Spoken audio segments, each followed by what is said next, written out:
Saudara, longsor di Gunung Kuda Cirebon, Jawa Barat, total 21 korban ditemukan tewas, sementara 4 lainnya masih dalam pencarian. Polisi sudah menetapkan 2 orang sebagai tersangka termasuk pemilik tambang yang diduga abai tak mengindahkan peringatan penghentian izin tambang. Karut-marut tata kelola tambang termasuk soal pengawasannya, kita ulas malam hari ini bersama Koordinator Jatam, Melki Nahar. Selamat malam, Bang Melki. Halo, selamat malam. Ya, Mas Melki, ini 2 orang sudah ditetapkan sebagai tersangka. Tambang longsor di Galian C ini sudah terjadi berkali-kali. Kalau yang Anda lihat, hanya berkutat kepada penetapan tersangka atau sebenarnya perlu dievaluasi total nih? Artinya kan ketika sudah ada longsor berkali-kali, kemudian ada korban, ini artinya ada terkesan pembiaran. Ya, persis, ya. Ya, saya kira kasus Cirebon ini bukan yang pertama tentu saja di Indonesia, begitu ya. Tetapi saya kira kejadian yang terus berulang ini barangkali menunjukkan 3 hal.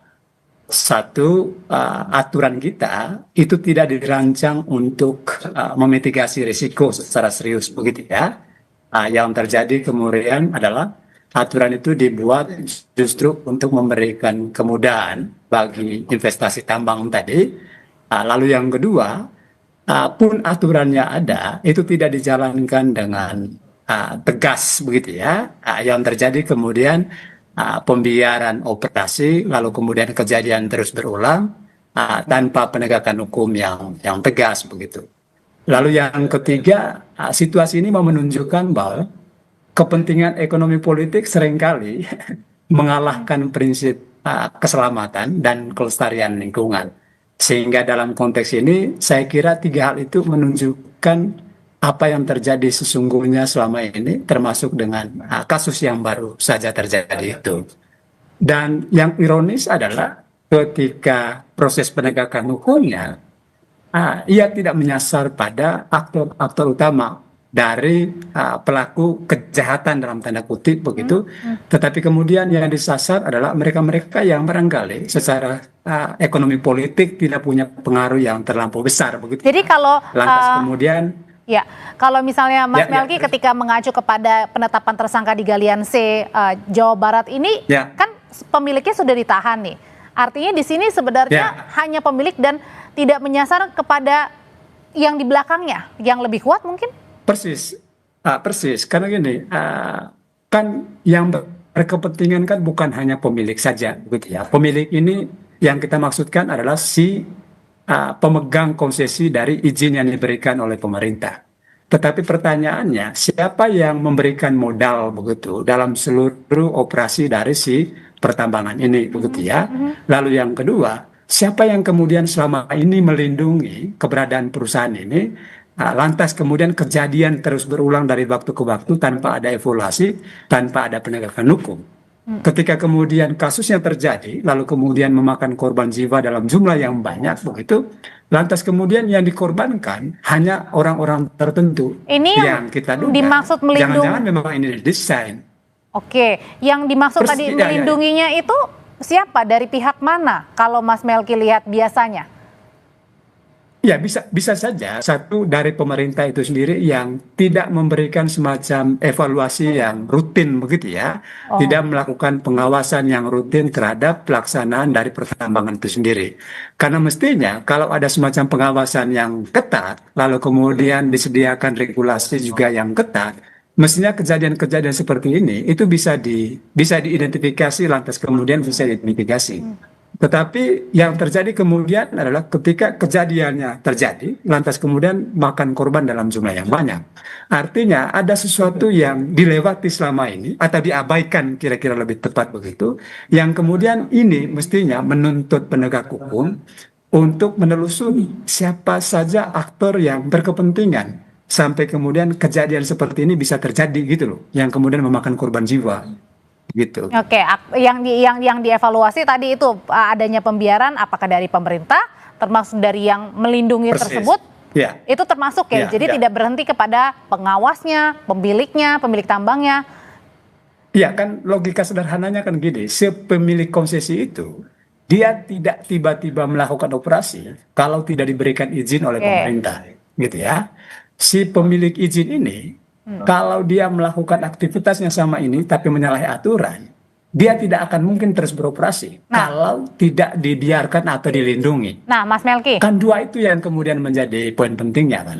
Oke, tapi kalau dari SDM Jabar juga sudah menyatakan bahwa berkali-kali sudah diperingatkan juga. Kemudian, nah tapi ini dilihatnya gimana nih? Sudah berkali-kali diperingatkan, apakah pemiliknya yang bandel atau tadi jangan-jangan ada apa di balik galian ini?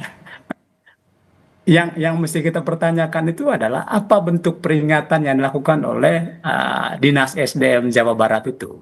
Jangan-jangan peringatan itu hanya berupa peringatan lisan atau peringatan tertulis tanpa diikuti penegakan hukum. Karena seringkali model peringatan-peringatan semacam ini hanya semacam formalitas saja, begitu ya, biar dianggap pemerintah tidak abai begitu. Karena pada akhirnya dia akan berbenturan dengan urusan ekonomi politik tadi. Kalau si SDM-nya kemudian tidak punya bargaining yang kuat, katakan, dia kemudian berhadapan dengan aktor yang superpower secara politik, maka peringatan tadi dia kemudian hanya menjadi semacam formalitas saja untuk memenuhi bahwa memang ini kewajiban aturannya. Tadi kalau Tetapi dikatakan ketika ada, mengalami, gimana Mas? tapi ketika kemudian kasusnya persis seperti terjadi yang di Cirebon ini, maka kita kemudian justru bertanya model pengawasan dan peringatan yang dilakukan oleh SDM selama ini seperti apa bentuk konkretnya, sampai kemudian yang konon tadi ada pengawasan, tapi kemudian terjadi kejadian yang menimpa teman-teman kita di Cirebon ini sampai kemudian ada yang kehilangan nyawa kan, gitu. Oke, kalau tadi Mas Melki selalu bilang ada politik ekonominya ya, berarti tidak hanya menyoal tentang ekonominya saja ya, nilai tambang itu sendiri ya, tetapi ada unsur politik di baliknya. Ini mungkin bisa diceritakan lebih lengkap, Mas Melki. Ya, karena gini, dalam banyak kajian termasuk riset-riset yang kami lakukan, gitu ya. Urusan pertambangan ini memang salah satu kepentingan terbesarnya adalah justru kepentingan politik itu sendiri. Karena dalam seluruh fase proses penerbitan izin, entah izin yang minerba maupun izin yang galian tadi, dia punya celah korupsi yang besar begitu ya. Celah korupsi itu ya bisa terkait dengan proses penerbitan izinnya, bisa terkait dengan politik rencana tata ruangnya, bisa juga terkait dengan urusan penegakan hukumnya, begitu.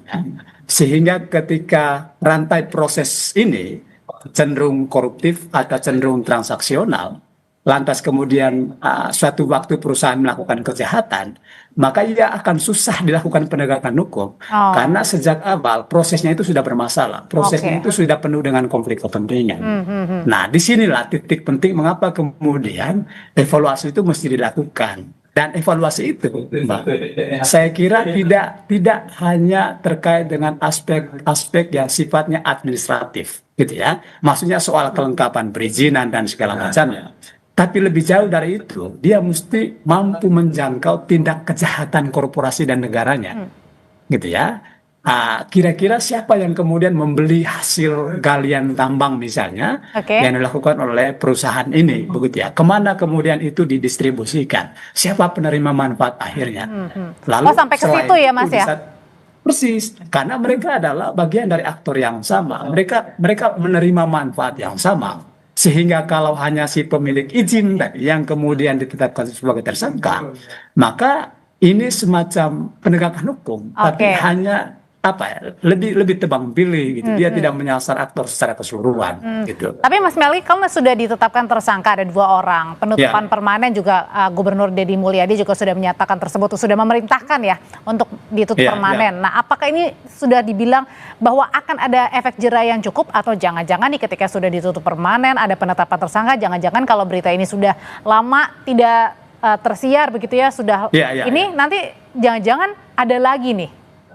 Persis. Nah, saya kira itu valid ya, dan itu yang terjadi selama ini begitu. Karena seringkali penegakan hukum yang dilakukan itu tidak dalam kerangka untuk benar-benar bagaimana memastikan perluasan penghancuran tadi itu benar-benar dihentikan.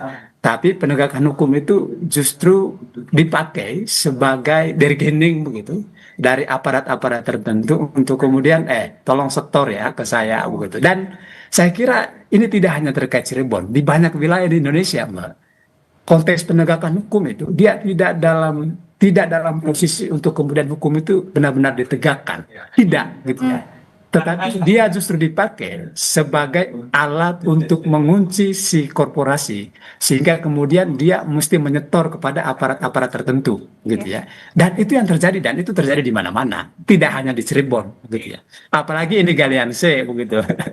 Jadi saya kira kan Deddy Mulyadi dia mesti lebih cerdas membaca situasi ini, dan saya kira PR besarnya juga adalah apa yang akan dilakukan pasca penghentian total atas operasi tambang tadi. Oke. Karena kalau hanya sebatas di penghentian tok, pasti ada apa istilahnya, pasti ada yang dirugikan begitu ya. Nah, ini yang harus diantisipasi sekarang, minimal menyiapkan sumber perekonomian yang lebih berkelanjutan. Tidak lagi bergantung pada tambang yang destruktif tadi, tidak lagi bergantung pada tambang yang mengancam jiwa tadi, tetapi mesti menyiapkan sumber produksi yang lebih berkelanjutan, lebih ramah lingkungan, dan tentu saja baik bagi perekonomian lokal masyarakat setempat. Begitu.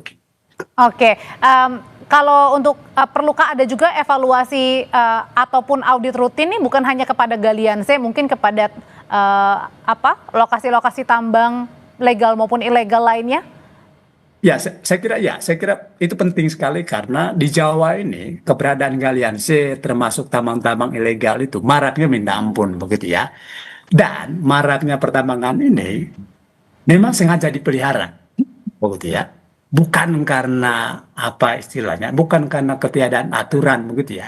Aturan ada, tetapi juga seringkali itu tidak ditegakkan gitu. Yang terjadi kemudian adalah aparat kita menjadikan kasus-kasus ini sebagai ATM, kira-kira begitu, sebagai sumber duit begitu. Nah, PR besarnya di situ, sehingga kalau pemerintah mau mengevaluasi, evaluasinya tidak hanya pada tataran si korporasinya, si perusahaan. Artinya kalau tadi pemerasan itu, artinya bisa dalam kategori bisa saja tadi melindungi dalam arti misalnya dalam tanda kutip pemerasan, mungkin kalau misalnya mau dilindungi ya harus menyetorkan atau harus bagaimana gitu. Persis, karena gini kan, gimana ceritanya kita mau menertibkan tambang-tambang ini kalau si aparat dan pemerintahnya aja tidak bersih begitu ya. Ibarat menyapu rumah dengan sapu yang kotor kan jadinya. Maka kalau mau evaluasi yang paling utama itu mulai dari pemerintahnya dulu, aparat penegak hukumnya dulu. Bisa nggak untuk terbebas dari konflik kepentingan? Kalau ini sudah terbebas, maka langkah berikutnya adalah gunakan aturan yang sudah ada untuk kemudian dilakukan evaluasi dan penegakan hukum, termasuk pemulihan tadi. Sehingga tantangan-tantangan dalam proses penegakan hukum itu bisa dimitigasi, karena kita sebagai penegak hukum tidak lagi terlibat dalam konflik kepentingan yang sama. Kan PR besarnya hari ini, kita penegak hukum, begitu termasuk pemerintah, justru terlibat dalam rantai kasus yang sama begitu ya, sehingga kalau kita mau melakukan penegakan hukum maka itu semacam menabrak muka sendiri begitu. PR besarnya justru di situ, dan saya kira karena ini urusannya politis begitu, maka memang mesti hati-hati, karena kalau tidak ya ujungnya kita akan tahu seperti kasus Ismail Bolong misalnya di Kalimantan Timur, yang notabene dia sendiri yang dikorbankan dalam tanda kutip begitu ya, meskipun ini legal tetapi polanya sama gitu. Nah, kalau untuk para pekerjanya sendiri, Mas Melki, ini kan seringkali juga ada yang ilegal, misalnya ada yang pemiliknya ini luas, maupun mungkin yang ilegal yang hanya mungkin perseorangan atau beberapa orang begitu. Nah, apakah dengan lebih banyak ke para pekerjanya ini mereka lebih kepada lihat faktor ekonominya, atau mereka mungkin juga karena ya tidak mengabaikan atau mengesampingkan faktor kepentingan untuk keselamatan karena mengutamakan tadi faktor ekonomi gitu, karena menggali tambang karena kan jumlahnya atau apa yang dihasilkan pasti juga membuat mereka juga kemudian bisa memenuhi ekonomi mereka. Ya, bisa jadi. Ya, saya kira salah satunya memang ini terkait dengan ketiadaan basis ruang produksi ekonomi bagi warga. Lantas kemudian mereka terpaksa mengambil jalan model ekonomi yang destruktif ini, begitu ya.